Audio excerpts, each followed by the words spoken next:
काल लोकशाही संपली म्हणे. ऐकून थोडं हसू आलं, कारण हे आपल्याला फार उशिरा समजलं.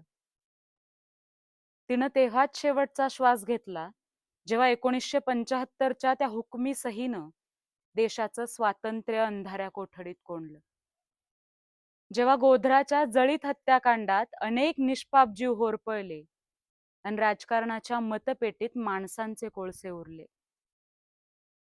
तिनं तेव्हाच शेवटचा श्वास घेतला, जेव्हा निर्भयाच्या किंकाळीनं दिल्लीला रोखलं. पण सत्तेच्या एसी दालनांमध्ये निषेधाचे सूर आवळले. जेव्हा दाभोळकर आणि पानसरेंच्या रक्तानं या पुरोगामी मातीचा कोपरान कोपरा भिजला. तिनं तेव्हाच शेवटचा श्वास घेतला, जेव्हा संसदेच्या या पवित्र उंबरठ्यावर खासदार विकले गेले.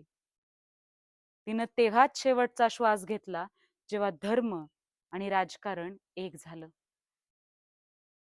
मग आता तिच्या मुडद्यावर अश्रू ढाळून उपयोग होईल काही, जर संविधानातल्या भारतीयत्वाची भावनाच आपल्यात उरलेली नाही. तिची राख आता पुन्हा जिवंत करायची असेल, तर आपल्यातला भारतीय पहिल्यांदा जिवंत करावा लागेल.